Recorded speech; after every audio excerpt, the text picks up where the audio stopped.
6-month-old paralyzed baby falls asleep. Look what the puppy did next. It's a miracle.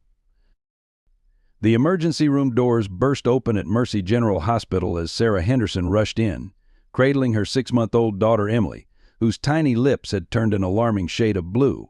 "She's not breathing." Sarah screamed, her voice cracking with terror. The medical team swarmed around them, their faces grim as they quickly assessed the situation. In the chaos, nobody noticed the golden retriever puppy that had somehow slipped through the hospital doors. Max, barely 4 months old, had broken free from Mrs. Rodriguez's yard and followed Sarah's car for 3 miles through the rain. Now he stood quietly in the corner, watching intently as doctors worked on the small, motionless form on the bed. "We're losing her," a doctor announced, his voice tight with tension. The monitors showed Emily's oxygen levels plummeting. Sarah collapsed against the wall, her nurse's training making the grave situation all too clear. James, who had just arrived, held her as they watched helplessly. Then something extraordinary happened. Max, still dripping from the rain, padded softly to the bed and pressed his wet nose against Emily's hand. The touch seemed to trigger something deep within the baby's consciousness. Her fingers twitched, then curled around Max's fur. Suddenly, Emily gasped and began to breathe on her own, her vital signs stabilizing almost immediately. The medical team stood in stunned silence. "I've never seen anything like this," whispered Dr. Thompson, watching as color returned to Emily's cheeks. Max remained perfectly still, his brown eyes fixed on Emily's face, tail wagging gently. This moment would later be marked as the beginning of an extraordinary journey, one that would challenge medical science, change lives, and prove that sometimes the most powerful medicine comes with 4 paws and an unconditional heart. If this opening scene touched your heart, join our storytelling journey by subscribing.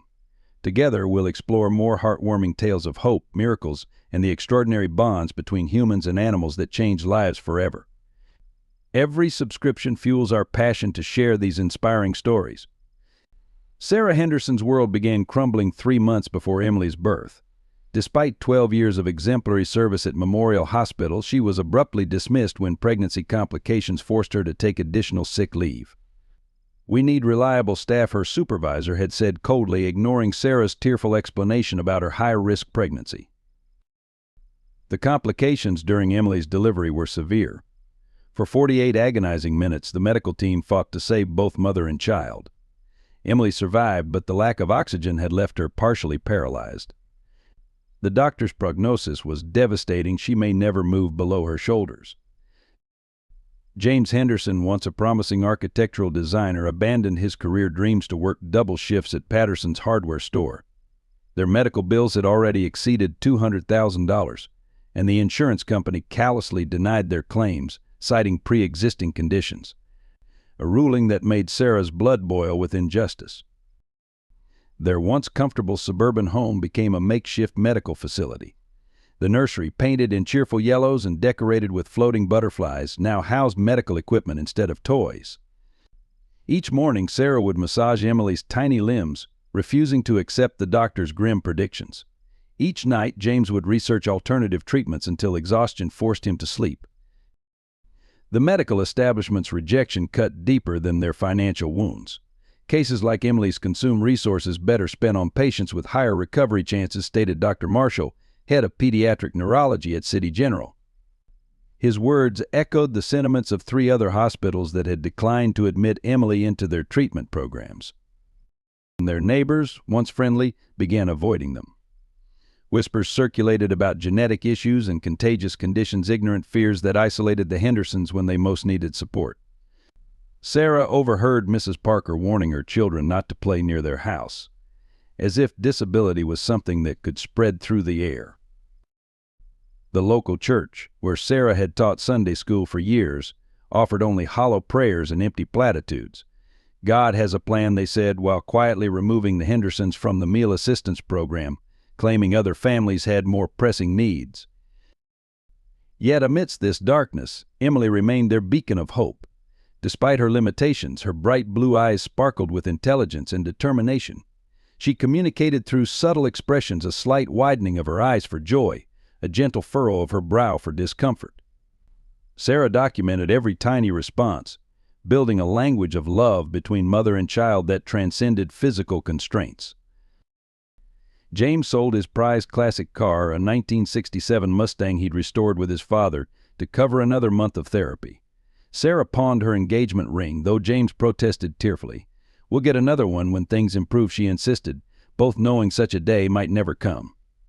Their marriage strained under the weight of their challenges. Silent dinners replaced their once lively conversations.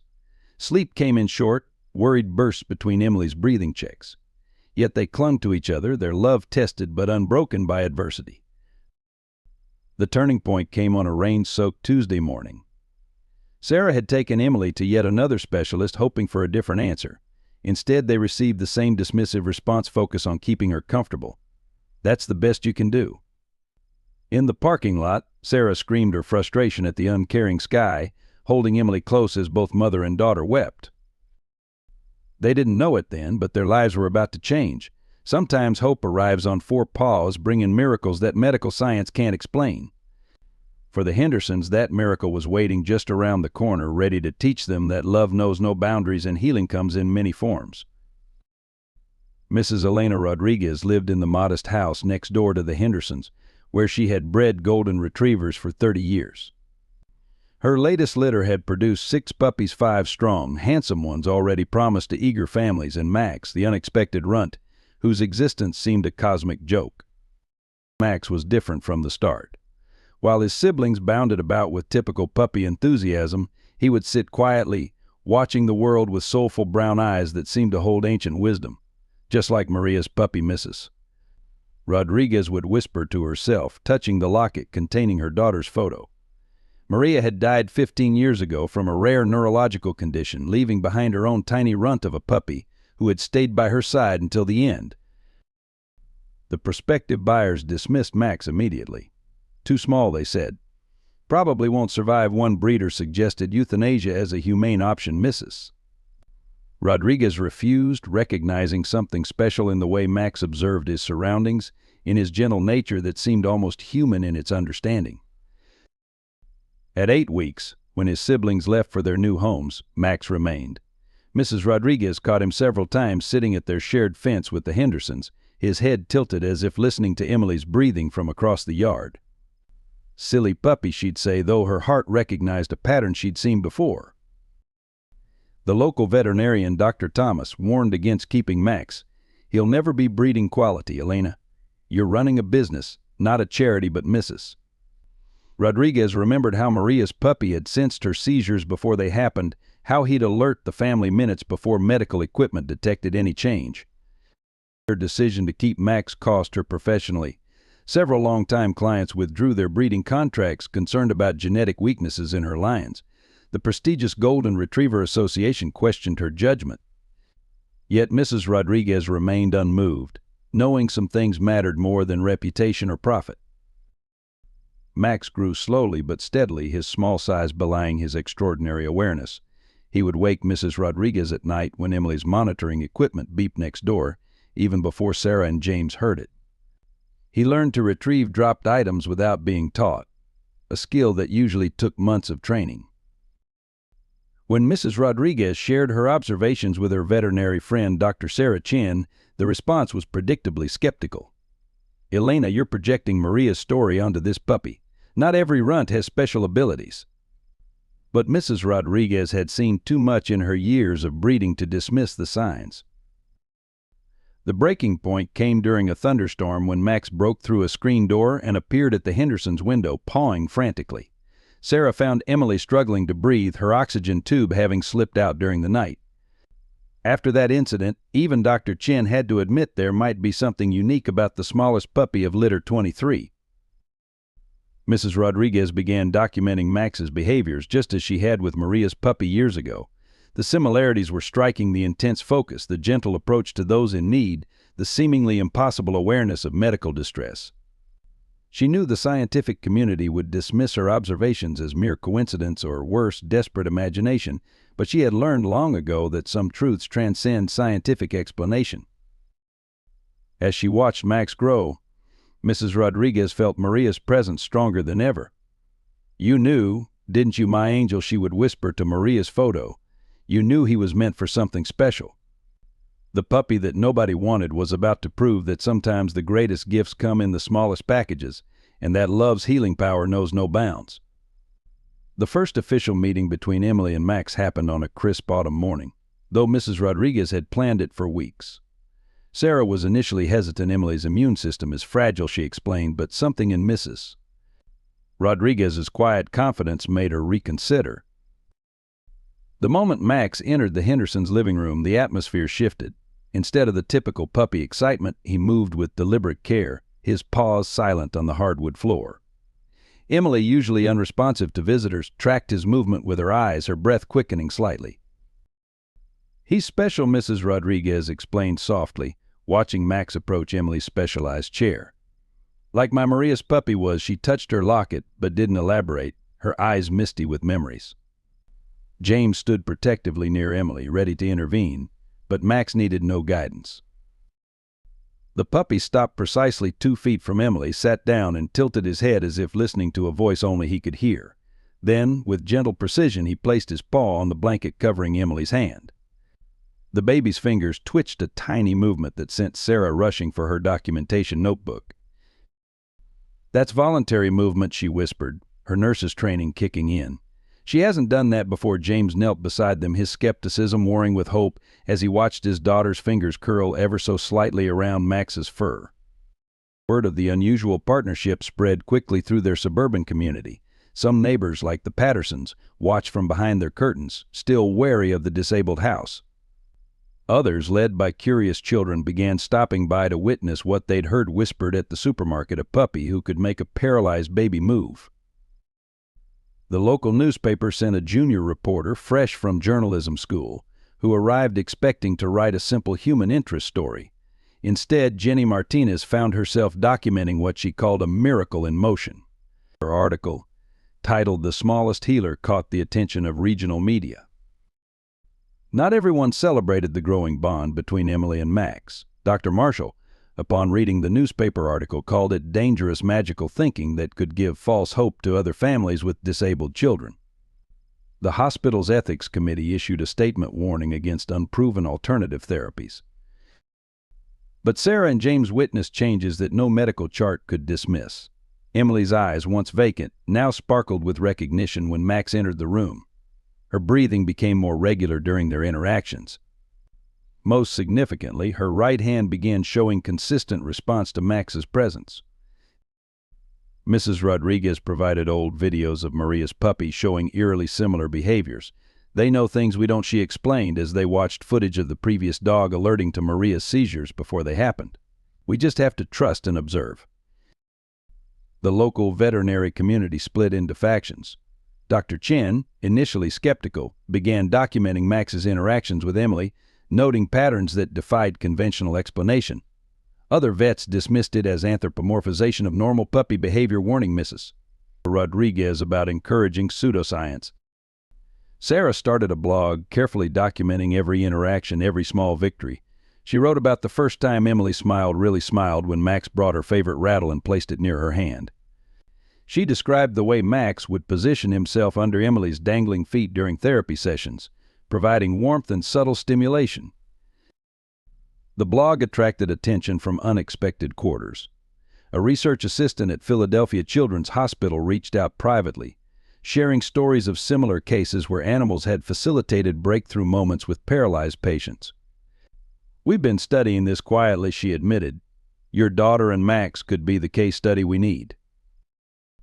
As autumn deepened into winter, the bond between Emily and Max strengthened. He learned to alert Sarah and James to Emily's distress before her monitoring equipment detected any changes. He developed a gentle way of encouraging movement during therapy sessions, positioning toys just slightly out of reach, his tail wagging encouragement at every small success. Mrs. Rodriguez watched it all with quiet satisfaction, remembering how Maria's dog had brought similar magic into their lives years ago. "Sometimes," she told Sarah one evening as they watched Max guide Emily through another therapy session, "love finds its own way to heal what medicine cannot touch."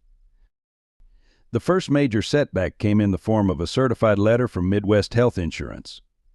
Not only had they denied the latest round of Emily's treatment claims, but they were also investigating her previous payments for potential fraudulent claims. Sarah's hands shook as she read the thinly veiled accusations about misrepresenting pre-existing conditions. James's supervisor at Patterson's Hardware delivered another blow that same week. "We're cutting overtime across the board," he explained apologetically, knowing this would slash the family's income by nearly 40%. That evening, James and Sarah sat at their kitchen table, bills spread before them like a paper battlefield, while Max watched Emily sleep on the baby monitor. Dr. Marshall launched his most aggressive attack through the medical community. His presentation at the Regional Pediatric Conference, titled "The Dangers of False Hope Animal Therapy and the Exploitation of Desperate Families," drew significant attention. He used Emily's case as his primary example, showing clips from Sarah's blog without permission. "These parents are delaying crucial acceptance phases," he argued to a packed auditorium. "They're attributing normal puppy behaviors to divine intervention, potentially harming other families who might delay proper medical treatment in favor of getting a dog." Several prestigious hospitals began distancing themselves from the Hendersons' case. The local Child Protective Services received an anonymous complaint suggesting the Hendersons were choosing animal therapy over proper medical care. Though the investigation quickly cleared them, the stigma lingered. The church quietly asked them to step back from their volunteer roles, citing liability concerns. Financial pressures mounted relentlessly. Emily's specialized chair needed adjustments as she grew, but the manufacturer demanded full payment up front. The pharmacy began requiring payment at delivery for her medications, no longer willing to bill the insurance company directly. Even Max's basic veterinary care strained their dwindling resources. Mrs. Rodriguez faced her own challenges. The Golden Retriever Association formally suspended her breeding license pending investigation into questionable practices. Anonymous calls questioned her mental stability, suggesting she was exploiting a disabled child to recreate her dead daughter's story. The media attention took an ugly turn when a tabloid ran a sensationalized story titled "Desperate Parents Replace Medicine with Puppy Love." They painted Sarah and James as negligent parents gambling their daughter's health on canine therapy. The article went viral, drawing harsh criticism from medical professionals nationwide. Sarah's blog became a battlefield. For every supportive comment about Emily's progress, dozens attacked their choices. Medical students posted lengthy rebuttals about the science of false hope. Religious zealots argued about divine intervention versus medical responsibility. Some even suggested Max's abilities were demonic in nature. The final straw came when James collapsed at work from exhaustion, having worked 20 days straight trying to make up for the lost overtime. The emergency room doctor, reviewing his chart, asked pointedly, "Is this the same Henderson family from the news? The ones with the miracle puppy?"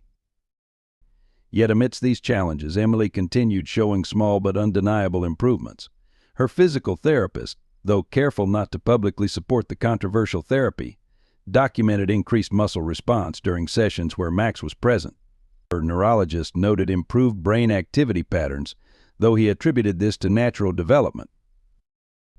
Mrs. Rodriguez discovered old letters from Maria's doctors, acknowledging her puppy's unusual abilities but refusing to document them officially for fear of professional ridicule.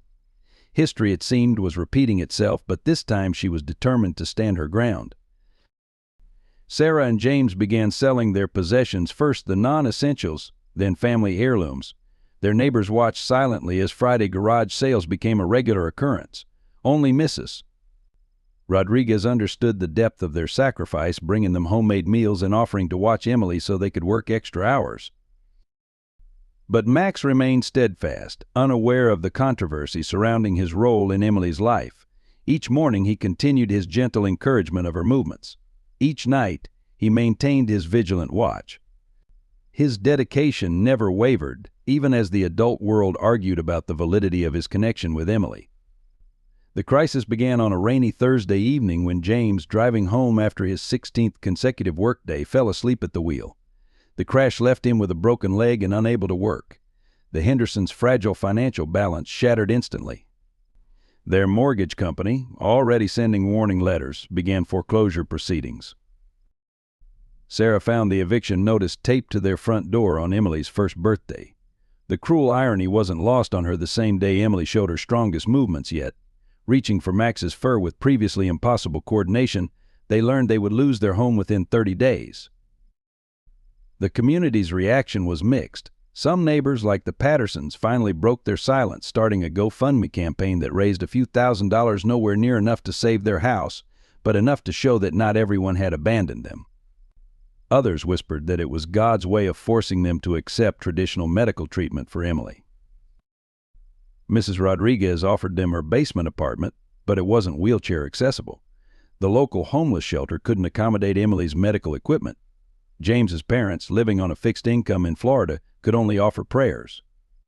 Sarah's mother, a retired nurse in Oregon, wanted to help but was battling her own health issues. The moving day was heart-wrenching. As the movers packed their belongings into a storage unit, Emily began crying inconsolably, something she rarely did since Max entered their lives. The puppy, now 8 months old, stayed pressed against her chair, his brown eyes reflecting a sadness that seemed too human. They ended up in a rundown motel on the outskirts of town, the only place they could afford that would accept Max. The single room barely fit Emily's medical equipment. The manager, Mr.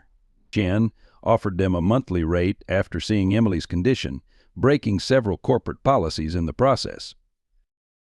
James's depression deepened with each passing day. Unable to work, his identity as provider shattered, he spent hours staring at the motel wall while Sarah tried to maintain Emily's therapy schedule in their cramped quarters. Only Max seemed able to pull him from these dark moods, bringing him Emily's toys until he engaged with his daughter. The breaking point came when Emily developed a high fever in their 3rd week at the motel. The nearest emergency room was the one where Dr. Marshall worked. Sarah hesitated to take her there, but they had no choice. The doctor's smug expression when he saw them told her he felt vindicated in his previous warnings. But something unexpected happened during that hospital visit. While Dr. Marshall was reviewing Emily's chart, Max, who had snuck into the hospital in the chaos, quietly entered the examination room. Before anyone could stop him, he began pawing at Emily's left side with unusual urgency. Sarah recognized his warning behavior and insisted on additional tests, despite Dr. Marshall's irritation. The scans revealed a developing pneumonia in exactly the spot Max had indicated, caught early enough to treat effectively. Dr. Marshall's nurse, witnessing this, secretly recorded the incident in Emily's file. That same week, James received news that would change everything. His workers' compensation claim, initially denied, was overturned on appeal. The settlement wasn't huge, but it was enough to rent a small, wheelchair-accessible apartment. Mr. Chen, the motel manager, helped them find the place through his church connections. Their new apartment was in a different school district, where they met Lisa Thompson, a physical therapist who had worked with assistance dogs in her previous job. She offered to document Max's interactions with Emily officially, providing the first professional validation of what they'd been experiencing. Mrs. Rodriguez visited them regularly, bringing supplies and hope. She finally shared Maria's complete story with them, how her daughter's therapy dog had extended her life by years, alerting them to medical crises before they became critical. The medical records she had kept, though dismissed by doctors at the time, bore striking similarities to Emily's case. In their tiny apartment, with Max's constant support, Emily began showing more consistent improvements. She could now grasp objects intentionally, hold her head up longer, and make purposeful sounds. Lisa documented everything meticulously, building a case that even skeptics would find hard to dismiss. James, forced to stay home while his leg healed, discovered a new purpose. He began crafting adaptive toys based on Max's interactions with Emily, creating tools that worked with their unique therapy approach. Some of his designs caught Lisa's attention as potentially useful for other patients. The local paper ran a follow-up story about their struggles and triumphs. Jenny Martinez, the reporter who had first covered their story, wrote a powerful piece about perseverance and unconventional healing. This time, the article reached someone who would change their lives: Dr. Rebecca Anderson, head of pediatric research at Philadelphia Children's Hospital. As autumn turned to winter, hope began to replace despair. They might have lost their house and their social standing, but they had gained something more valuable: proof that their faith in Max's connection with Emily wasn't misplaced. Each small victory, each new movement, Each alert that prevented a medical crisis built a foundation of evidence that would soon open doors they never expected. Dr. Rebecca Anderson's email arrived on a quiet Sunday morning. Her invitation seemed almost too good to be true, a 6-month research program at Philadelphia Children's Hospital studying the impact of animal-assisted therapy on paralyzed children. Emily and Max would be the primary case study, with all medical expenses covered and housing provided. This could change everything, Sarah whispered to James as they read the email for the 10th time. The program offered legitimate medical documentation of Max's impact on Emily's recovery, something they desperately needed to fight their insurance battles. But it also meant leaving their support system, moving to a strange city, and subjecting Emily and Max to intense scrutiny. Dr. Anderson's credentials were impeccable. Unlike Dr. Marshall's dismissive approach, she had spent 15 years studying alternative therapy methods. Her video call with the Hendersons revealed a compassionate professional who understood their journey. "We're not here to exploit or sensationalize," she assured them. "We want to understand and document what's happening between Emily and Max." The decision wasn't easy.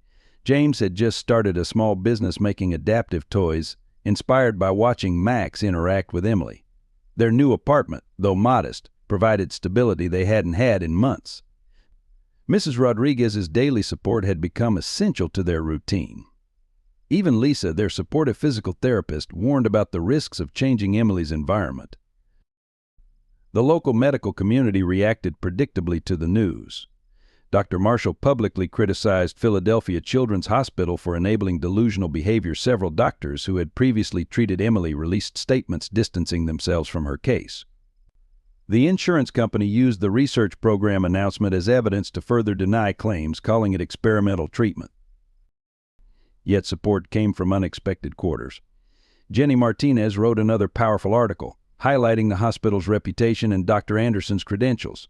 The story caught the attention of a national morning show, which featured a segment on Emily and Max. Suddenly, their struggle represented hope for other families facing similar challenges. Their small community rallied in surprising ways. The church that had once asked them to step back now organized a fundraiser for their moving expenses. Mr. Chin, their former motel manager, offered his truck and driving services to transport their belongings. Even some former critics began acknowledging that Max's impact on Emily couldn't be dismissed as mere coincidence. Mrs. Rodriguez made the most surprising announcement. "I'm coming with you," she declared, leaving no room for argument. "Max needs his trainer, and you need family." She had already arranged for her sister to manage her breeding program and found an apartment near the hospital housing. Her presence would prove invaluable in the months to come. The logistics seemed overwhelming until Dr. Anderson connected them with the Marcus Foundation, a nonprofit supporting families in medical crisis. The foundation helped coordinate their move, arranged for Emily's medical transport, and even found a specialized vehicle that could accommodate her wheelchair and Max's travel crate. James's parents, witnessing his renewed sense of purpose, offered their retirement fund to support his adaptive toy business during the transition. "This is our granddaughter's chance," his father said, his voice cracking. Some things matter more than money. Their sacrifice would later prove to be a wise investment. Lisa, their physical therapist, spent hours documenting Emily's baseline conditions and creating detailed therapy plans. She collaborated with Dr. Anderson's team to ensure continuity of care, determined that the progress they'd witnessed wouldn't be lost in the transition. Her professional documentation would become crucial evidence in their ongoing insurance battle. The hardest part was explaining the move to Emily. Though only 18 months old, she had developed an acute awareness of her environment. Sarah worried about disrupting the stability they'd finally achieved. But Emily remained calm during the preparations as long as Max stayed close. His presence seemed to reassure her that everything would be all right. As their departure date approached, Jenny Martinez wrote one final article about their journey. She interviewed families of other paralyzed children who had been inspired by Emily's story to explore alternative therapies. The article ended with a powerful quote from Mrs. Rodriguez: "Sometimes the greatest medical breakthroughs come not from laboratories, but from love." The day before they left, their apartment complex hosted a farewell gathering. Neighbors who had once avoided them now brought food and good wishes. Mr. Chen arrived with a handmade charm his mother had sent from China for protection during New Beginnings, he explained. The Pattersons, their former critics, apologized for their initial judgment and asked to stay in touch. That night, as they finished packing, Sarah found James in Emily's room, watching their daughter sleep with Max in his usual protective position. "Are we crazy?" he whispered, "moving across the country on the hope that people will finally believe what we've seen?" Sarah took his hand, remembering how far they'd come from those desperate days in the motel. "We're not moving on hope," she replied. "We're moving on proof that's been sleeping next to our daughter every night." The research program at Philadelphia Children's Hospital started with more fanfare than the Hendersons wanted. Local media covered their arrival, portraying them as either desperate parents or pioneering spirits, depending on the outlet's bias. Dr. Anderson shielded them from most of the attention, establishing strict protocols for documenting Emily and Max's interactions. The first breakthrough came during their second week. During a routine therapy session, Max began exhibiting new behavior, repeatedly touching Emily's right foot with his nose. The medical team initially dismissed it as random puppy activity until Emily's toes curled in response, a movement that had never been recorded before. Dr. Anderson ordered immediate neurological testing. Sarah and James had grown accustomed to tempering their hopes, but the test results were undeniable. Emily showed new neural activity in areas previously thought dormant. The pattern coincided precisely with Max's interactions, particularly during their morning sessions when he would systematically encourage movement through his unique form of play therapy. 7-year-old Marcus Waters, a car accident victim in the next therapy room, became an unexpected part of their journey. His mother, Diana, noticed how he would watch Emily and Max through the observation window, his own therapy forgotten. Something about their interactions sparked a light in his eyes that had been missing since his accident. Mrs. Rodriguez, settling into her role as both Max's trainer and the family's emotional anchor, suggested including Marcus in some of Emily's sessions. The results surprised everyone. Max began dividing his attention between both children, seemingly understanding their different needs. He would encourage Emily's physical movements while providing emotional comfort to Marcus. The hospital staff split into two camps. The younger residents and nurses embraced the possibility of what they were witnessing, eagerly documenting every interaction. More seasoned doctors maintained professional skepticism, though even they couldn't deny the measurable improvements in both children's conditions.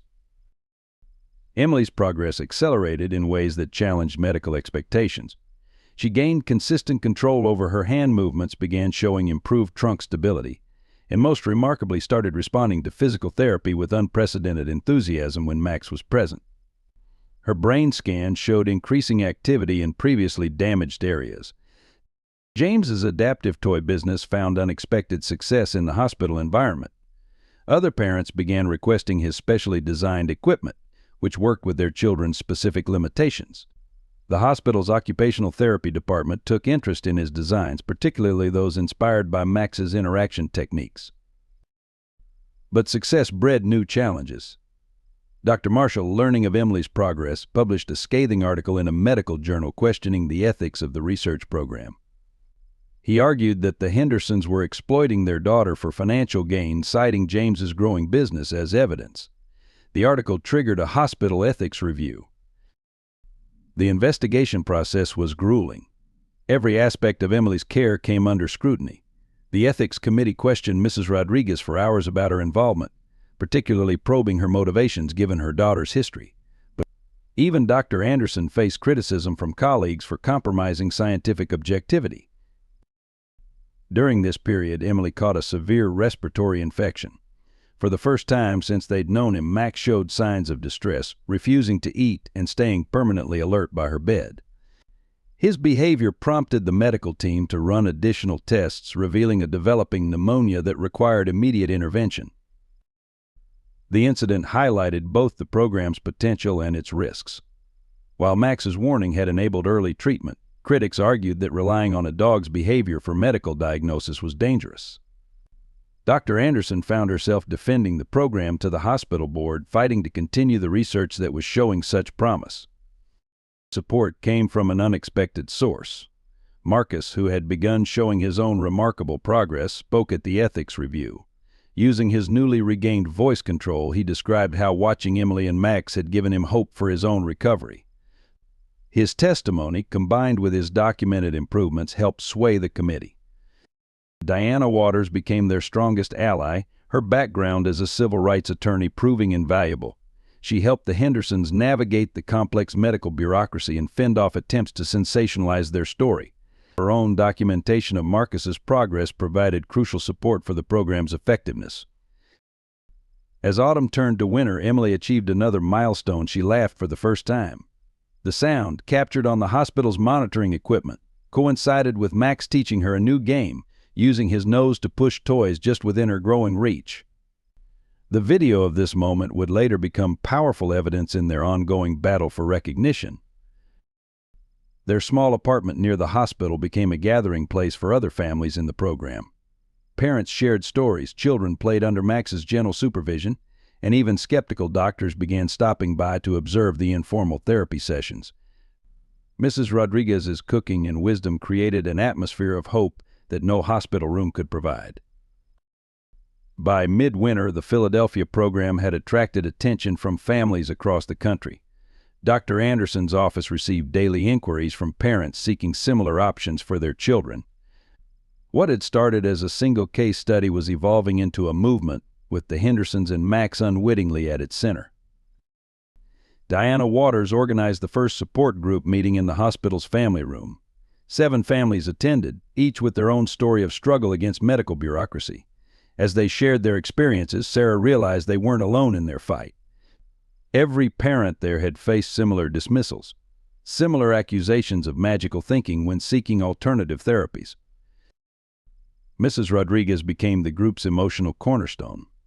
Her experience with Maria gave her unique insight into their struggles.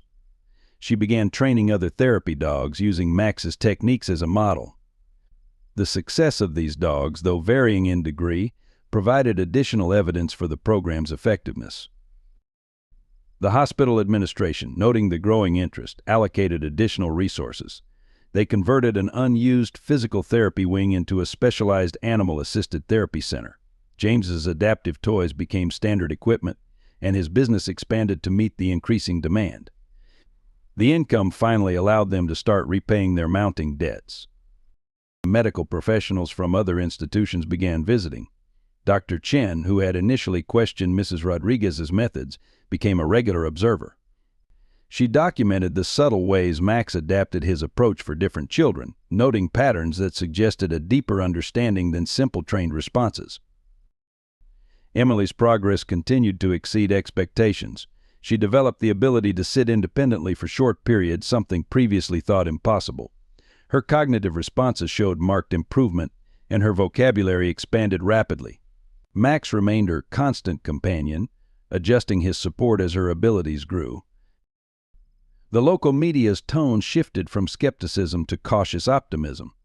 Jenny Martinez, who had followed their story from the beginning, produced a documentary series highlighting the children's progress. The footage of Max working with both Emily and Marcus became a powerful tool in educating the public about alternative therapy options. International interest grew after a European medical journal published a peer-reviewed study of the program. Dr. Anderson's team had meticulously documented every interaction, every improvement, creating a compelling case for the integration of animal-assisted therapy in traditional treatment plans. The data was hard to dismiss. The support group expanded to include online meetings, connecting families worldwide. Parents shared strategies, celebrated victories, and supported each other through setbacks. Sarah's blog, once a target of criticism, became a resource for families navigating similar journeys. The community they built provided strength during the challenging days. Marcus's progress became particularly noteworthy. His upper body strength improved dramatically, and he regained partial use of his hands.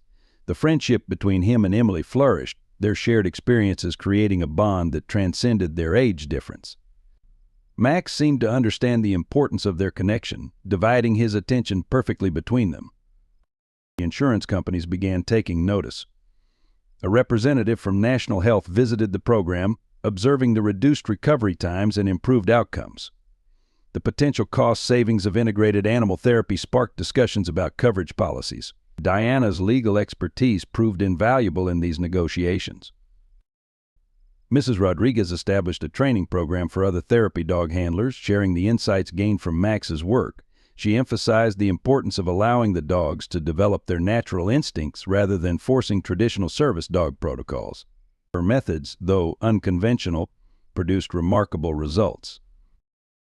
The hospital's pediatric staff reported unexpected benefits beyond physical improvement. Children in the program showed reduced anxiety, better sleep patterns, and increased engagement with traditional therapy. The presence of the therapy dogs seemed to create an environment more conducive to healing. James's involvement with the hospital's engineering department led to innovations in adaptive equipment design. His understanding of how Max interacted with the children influenced the development of more effective therapy tools. Patents were filed, with proceeds dedicated to supporting families in the program. By spring, the support network had become a model for other institutions. 3 more hospitals began developing similar programs using the Philadelphia protocols as a template. The growing body of evidence made it increasingly difficult for critics to dismiss the results as coincidence or wishful thinking. The National Pediatric Medical Conference in Philadelphia became the stage for their most dramatic breakthrough. Dr. Anderson had carefully planned their presentation, knowing that skeptics from across the country would be in attendance. The hospital auditorium was packed with medical professionals, including Dr. Marshall, who sat prominently in the front row, his expression openly skeptical. Sarah felt her heart racing as she wheeled Emily onto the stage, Max walking calmly beside them. The past 6 months of documented progress would face its greatest scrutiny. Dr. Anderson began her presentation with clinical data, brain scans, mobility assessments, and neural response patterns. The audience remained professionally detached, taking notes and occasionally whispering among themselves. Then came the moment that would change everything. As part of the demonstration, Emily was to show her recently acquired ability to grasp and release objects, but Max, sensing something no one else could perceive, suddenly became alert. Instead of following the planned routine, he began pawing gently at Emily's legs, something he hadn't done before. Dr. Anderson started to intervene, but Sarah raised her hand. Years of experience had taught her to trust Max's instincts. The audience watched in confused silence as Max continued his gentle encouragement. Emily, responding to some unspoken communication with her canine companion, did something unprecedented. She moved her legs. The movement was small, barely perceptible at first, but the monitoring equipment confirmed its voluntary muscle response in an area previously diagnosed as completely paralyzed. The audience erupted in murmurs. Dr. Marshall stood up, demanding verification of the equipment's accuracy. James, filming everything from the side of the stage, captured the next moments in footage that would soon go viral. Emily, encouraged by Max's continued support, repeated the movement. This time there was no doubt. Tears streamed down Sarah's face as she watched her daughter move muscles that countless doctors had declared permanently dormant. Dr. Anderson quickly organized an immediate medical examination. 3 independent neurologists confirmed what they were seeing. Emily was regaining control over muscle groups that should have been inaccessible according to her original diagnosis. Max remained by her side throughout the examinations, his behavior suggesting he had known this potential existed all along. Mrs. Rodriguez, watching from the audience, clutched Maria's locket. She recognized the same pattern she had witnessed years ago, a therapy dog sensing and encouraging possibilities that medical science had overlooked. The parallel was unmistakable, but this time there were hundreds of medical professionals present to document it. Marcus, who had insisted on attending with his mother, began crying from his wheelchair in the front row. "I knew she could do it," he called out, his voice carrying clearly through the stunned auditorium.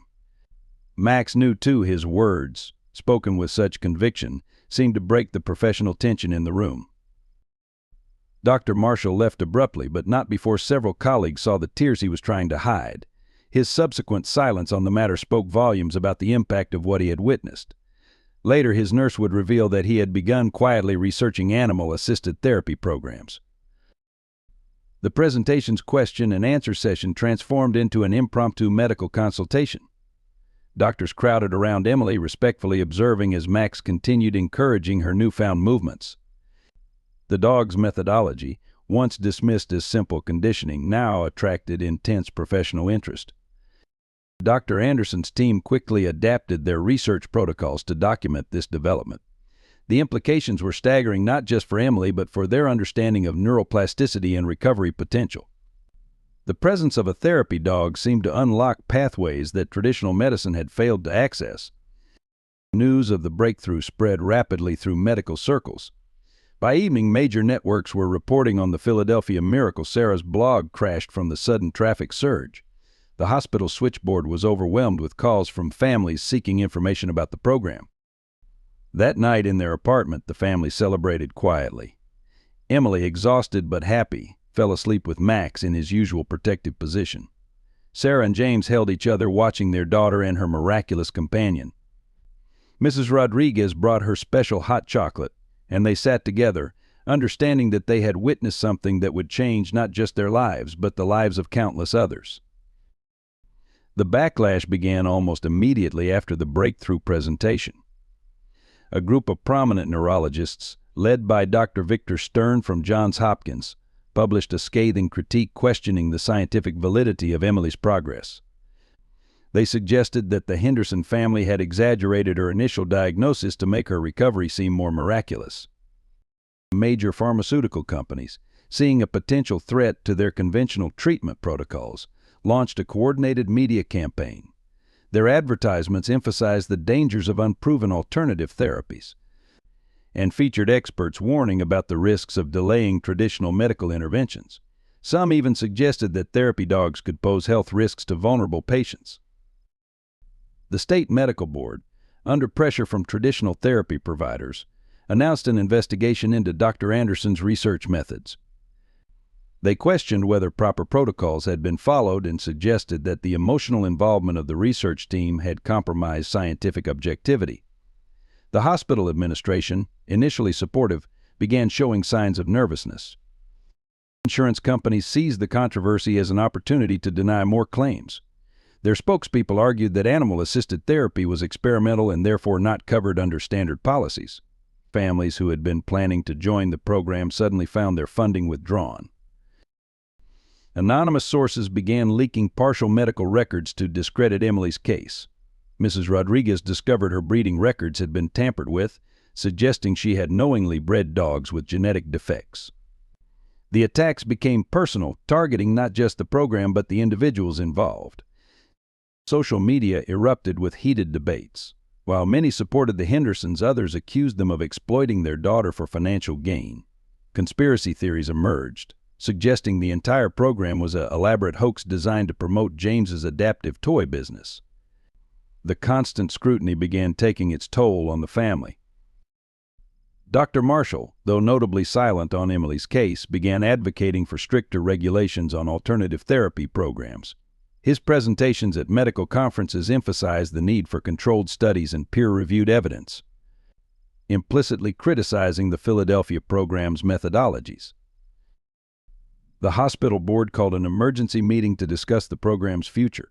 Despite Dr. Anderson's passionate defense and the clear evidence of patient improvement, concerns about liability and reputation threatened to overshadow the breakthrough results. The possibility of shutting down the program became very real. Diana Waters, using her legal expertise, uncovered troubling connections between the program's critics and certain pharmaceutical companies. She found evidence that some of the negative publicity had been orchestrated by those with financial interests in conventional treatments. However, proving these connections proved challenging. The resistance affected other families in the program. Marcus's insurance company threatened to withdraw coverage for his traditional physical therapy if he continued participating in the animal-assisted sessions. Other parents faced similar ultimatums, forced to choose between conventional treatment coverage and the program that was showing such promise. Local animal rights activists, misunderstanding the nature of the therapy, began protesting outside the hospital. They claimed the dogs were being exploited despite clear evidence of the positive, voluntary nature of their interactions. Their protests added another layer of stress to an already tense situation. The media coverage turned increasingly hostile. Television programs aired exposes questioning everything from Mrs. Rodriguez's qualifications to the validity of Emily's initial diagnosis. Even Jenny Martinez, their longtime supporter, faced pressure from her editors to write a more balanced view of the controversy. Max, unaware of the storm surrounding him, continued his work with unwavering dedication. His consistency in producing results with both Emily and other patients became the program's strongest defense against critics. The dog's natural ability to adapt his approach for each child defied attempts to dismiss his impact as mere coincidence. Dr. Anderson found herself fighting battles on multiple fronts, defending her research methodology, protecting her patients' privacy, and maintaining the program's integrity while under intense scrutiny. The stress began affecting her health, but she refused to back down, knowing the importance of what they had discovered. Throughout this period, Emily continued making progress, seemingly immune to the controversy surrounding her. Her improvements, meticulously documented and verified by independent observers, stood as a testament to the program's effectiveness. Yet even these undeniable results faced constant challenges from those determined to discredit the research. The crisis struck without warning on a cold February morning. Emily, who had been making steady progress, suddenly developed a high fever and severe respiratory distress. The emergency response team rushed her to intensive care, leaving Max whining anxiously at the restricted access doors. For the first time since the program began, Max's warnings had come too late. The combination of stress, constant medical tests, and exposure to hospital pathogens had taken its toll on Emily's fragile immune system. Dr. Anderson watched helplessly as her star patient's condition deteriorated rapidly. The program's critics pounced immediately. Dr. Stern appeared on national television, suggesting that the alternative therapy program had delayed proper medical intervention. "This is exactly what we feared," he declared. The family's focus on unproven methods may have compromised standard preventive care. Sarah and James faced their darkest hours in the ICU waiting room. The hospital board, citing safety concerns, suspended the entire animal therapy program pending investigation. Families who had traveled across the country for treatment were told to return home. The dream they had built seemed to be crumbling. Mrs. Rodriguez found herself fighting off reporters who suggested Max had somehow contributed to Emily's illness. The Breeding Association used the crisis to permanently revoke her license, claiming she had prioritized publicity over animal welfare. Her years of experience and successful therapy dog training were dismissed overnight. Max's behavior became increasingly distressed. Despite Mrs. Rodriguez's best efforts, he refused to eat or rest, constantly trying to reach Emily. His devotion, once seen as miraculous, was now portrayed by critics as unhealthy attachment and proof of improper training. The hospital's infection control team banned him from the building entirely. Diana Waters worked frantically to prevent the program's complete shutdown, but the legal tide had turned against them. Insurance companies cited Emily's crisis as justification for denying coverage to other families in the program. Medical boards in 3 states launched investigations into similar therapy programs. Dr. Anderson faced a career-ending ethics review. Her research grants were frozen and colleagues began distancing themselves. The hospital board suggested she take a voluntary leave of absence until the situation stabilized. 20 years of groundbreaking work in pediatric therapy hung in the balance. James's adaptive toy business received cancellation notices from most of its hospital contracts. The specialized equipment he had developed, which had helped so many children, was now labeled experimental and potentially risky. The family's financial situation, already precarious, approached complete collapse. In the pediatric ICU, Emily's condition continued to worsen. Traditional treatments seemed ineffective, and her hard-won progress began to reverse. The doctors who had celebrated her breakthrough now spoke in hushed tones about managing expectations and quality-of-life decisions. Sarah, exhausted and heartbroken, found herself haunted by Dr. Marshall's early warnings. Had their determination to prove the skeptics wrong somehow put Emily at risk? The weight of doubt pressed heavily as she watched her daughter struggle to breathe through a maze of tubes and monitors. The media coverage turned brutal. Headlines questioned everything: the program's validity, the family's motivations, even Emily's original diagnosis. Social media trolls suggested the entire crisis was staged to attract sympathy donations. The pressure became almost unbearable. On the 7th day of Emily's hospitalization, Max broke free from Mrs. Rodriguez's apartment. Racing through the winter rain, he somehow managed to enter the hospital through the loading dock. Security cameras captured his desperate journey through the corridors, evading staff members as he made his way to the pediatric ICU. The crisis peaked when Max, soaking wet and muddy, burst into Emily's room just as her vital signs began to crash.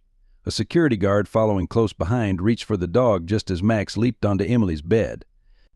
In the ensuing chaos, Max suffered a severe injury as the guard tried to pull him away, resulting in a broken leg. The sight of Max, hurt but still trying to reach Emily, finally broke Sarah. She collapsed in the hospital corridor. A routine check revealed another shocking development: she was 3 months pregnant. The news, which should have brought joy, only added to their overwhelming sense of despair.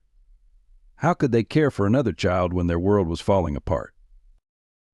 Dr. Anderson found herself facing an emergency board meeting. The incident with Max had triggered liability concerns that threatened to shut down not just their program but similar initiatives across the country. As she prepared her defense, security footage revealed something extraordinary. Moments after Max reached Emily, her vital signs had begun to stabilize. James, watching his daughter's improvement and his dog's suffering, made an agonizing decision. The hospital would only continue Emily's treatment if they agreed to remove Max from the program permanently. But with mounting medical bills and Sarah's pregnancy, he felt they had no choice. The moment he signed the agreement, he felt as if he had betrayed both Emily and Max. Mrs. Rodriguez, tending to Max's injuries in her apartment, received notice that her therapy dog training center would be shut down. Decades of work helping children like her Maria seemed meaningless now. That night, holding Maria's locket, she considered giving up and returning to Mexico, where her sister had been begging her to retire. The darkness deepened when Marcus's family received an ultimatum from their insurance company: either leave the program entirely or lose all coverage for his ongoing care. Diana, fighting tears, had to withdraw her son from the therapy sessions that had given him so much hope. Marcus's regression began almost immediately. Local animal control, responding to complaints about Max's hospital incident, issued a dangerous dog citation. Despite his injury, they threatened to seize him for evaluation. The possibility of losing Max permanently became a terrifying reality. The dog that had brought so much healing might face euthanasia for trying to help his young friend. Media vultures circled the growing tragedy. Photos of Max's injury sparked outrage among animal rights activists, while medical conservatives used the incident to condemn the entire concept of animal therapy. The Hendersons found themselves vilified from all sides, portrayed as either negligent parents or desperate attention seekers. In Emily's hospital room, the machines beeped steadily, but the joy had gone out of her eyes. Despite her improving vital signs, she seemed to be retreating into herself, no longer responding to therapy or attempting the movement she had worked so hard to achieve. The light that Max had helped kindle was dimming. Sarah, battling morning sickness while trying to care for both Emily and Max, faced her own dark night of the soul. Sitting in the hospital chapel at midnight, she wondered if they had been wrong to ever believe in miracles. The weight of their choices and their consequences seemed unbearable. The night reached its darkest point when James discovered that Dr. Marshall had submitted a report to Child Protective Services, suggesting that their experimental treatment choices constituted medical neglect. The possibility of losing custody of Emily and their unborn child loomed like a shadow over their already fragile world. The turning point came through an unexpected source. Jenny Martinez, still investigating the forces behind the program's opposition, received an anonymous envelope containing decades-old medical records. The documents revealed a startling connection. Dr. Marshall had been the attending physician for Mrs. Rodriguez's daughter, Maria, 20 years ago. Further investigation uncovered that Maria's therapy dog had predicted her seizures with remarkable accuracy, potentially extending her life by years. Dr. Marshall had documented these incidents in detail but later buried the records, fearing professional ridicule. His subsequent crusade against animal therapy stemmed not from skepticism, but from guilt over his own failure to advocate for Maria. While reviewing the old files, Mrs. Rodriguez found something even more surprising. The therapy dog that had helped Maria came from the same bloodline as Max. The genetic connection explained the similar abilities and inherited instinct for detecting medical distress that science couldn't yet explain. This discovery provided crucial support for their program's validity. Diana Waters, following the paper trail, exposed a troubling financial web. The pharmaceutical company leading the opposition to animal therapy had suppressed multiple studies showing the effectiveness of alternative treatments. Their aggressive campaign against the Henderson program was driven by fears of losing profits from their conventional therapy drugs. Dr. Anderson's research team made another breakthrough while reviewing Emily's crisis data. The timing of Max's desperate hospital break-in coincided exactly with a dangerous drop in Emily's oxygen levels, one that hospital monitors hadn't yet detected. His actions, far from being dangerous, had likely saved her life once again. The security footage from that night revealed more than just Max's journey to Emily. It showed Dr. Marshall secretly entering her room hours before the crisis, adjusting her medication levels without documentation.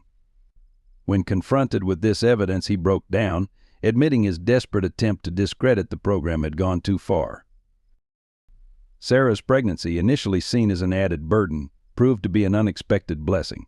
Blood tests revealed a rare antibody in her system that explained both her severe morning sickness and Emily's recent crisis.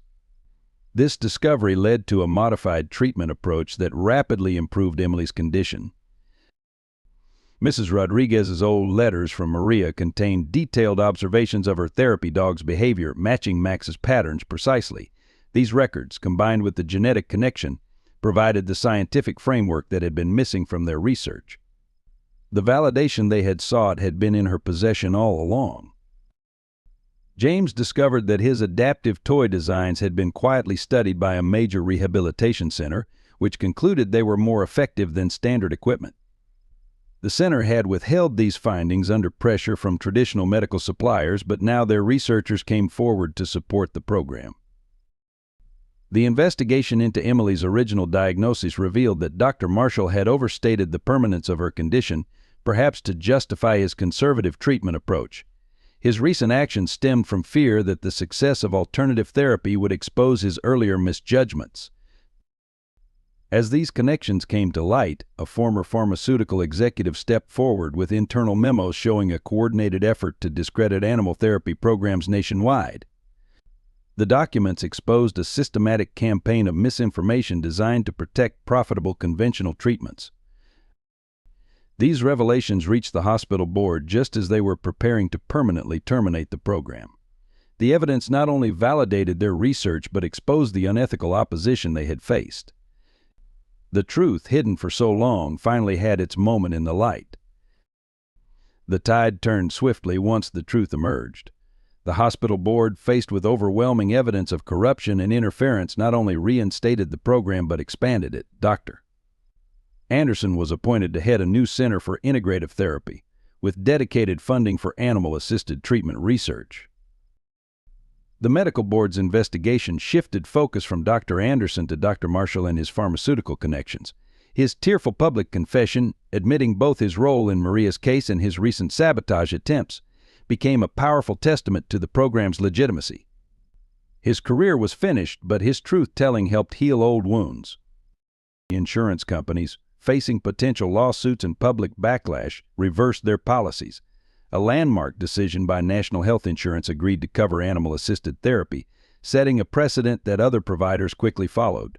Families who had been forced to abandon the program were invited to return, their expenses fully covered. Mrs. Rodriguez received a formal apology from the Breeding Association, along with reinstatement of her license and substantial compensation. Her therapy dog training center was not only reopened but designated as a national model for animal-assisted therapy programs. Maria's story, finally told in full, became a cornerstone of their training curriculum. The pharmaceutical company's exposed conspiracy led to congressional hearings on alternative therapy suppression. Diana Waters, testifying before the Health Committee, presented compelling evidence of systematic bias against non-traditional treatments. New legislation was drafted to protect innovative therapy programs from corporate interference. James's adaptive toy designs received official patents and FDA approval. Major rehabilitation centers began incorporating his equipment into their standard protocols. The revenue allowed him to establish a foundation providing therapy tools to families in need, transforming their financial struggles into a means of helping others. The security guard who had injured Max came forward with his own story of regret and redemption. He became an advocate for animal therapy programs, helping develop new hospital security protocols that recognize therapy dogs as essential medical partners rather than potential threats. Local animal control not only dismissed all charges against Max, but created a special certification category for medical alert dogs. His abilities, once dismissed as coincidence, became the benchmark for evaluating other therapy animals. The citation threatening his life was replaced with an official commendation. Marcus's family won a landmark lawsuit against their insurance company, establishing legal precedent for patients' rights to choose alternative therapies. His remarkable progress after returning to the program became powerful evidence in similar cases nationwide. The victory opened doors for countless other families facing similar battles. Media coverage shifted dramatically. Jenny Martinez's in-depth series exposing the corruption behind the program's opposition won a National Journalism Award. The same outlets that had once questioned their motives now celebrated the Hendersons as pioneers in patient advocacy and medical innovation. Dr. Anderson's research received retroactive validation from independent medical boards. Her methods, once criticized as unorthodox, were now recognized as groundbreaking advances in pediatric therapy. Medical schools began incorporating her findings into their standard curriculum. The hospital staff who had supported them through the darkest times were recognized and promoted. A new culture of openness to alternative therapies transformed the institution's approach to patient care. The pediatric wing, once a battlefield of competing methodologies, became a model of integrative medicine. Spring arrived in Philadelphia with transformative power. Emily, fully recovered from her crisis, achieved a milestone that defied all initial prognosis. She took her first assisted steps. Max, his own leg healed, walked beside her every step of the way, providing balance and encouragement with the same gentle dedication that had characterized their journey from the start. The Center for Integrative Therapy became a beacon of hope for families worldwide. Children who had been told they would never move again found new possibilities through the combination of traditional medicine and animal-assisted therapy. Each success validated their pioneering approach, building a foundation for future generations of treatment. Sarah's pregnancy progressed smoothly, with Emily taking special delight in touching her mother's growing belly.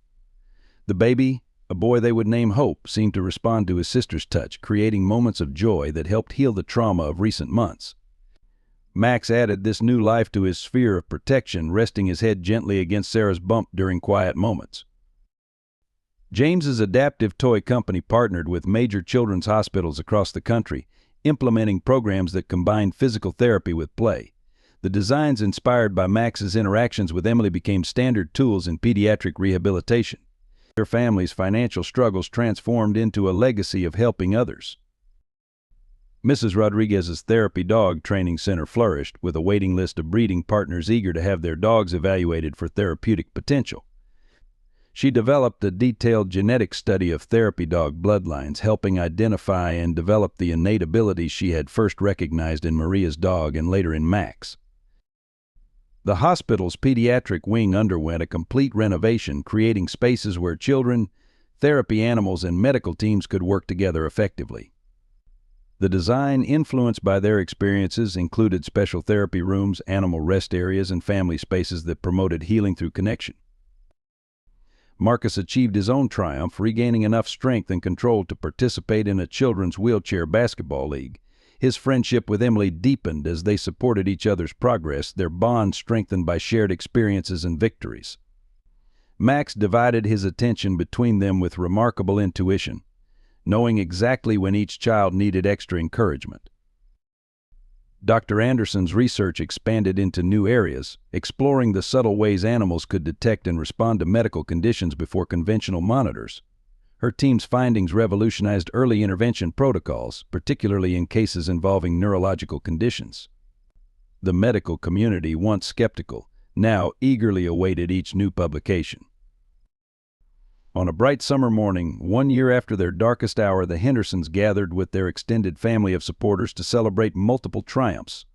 Emily, now standing with minimal assistance, cut the ribbon at the opening of the new Maria Rodriguez Center for Animal-Assisted Therapy.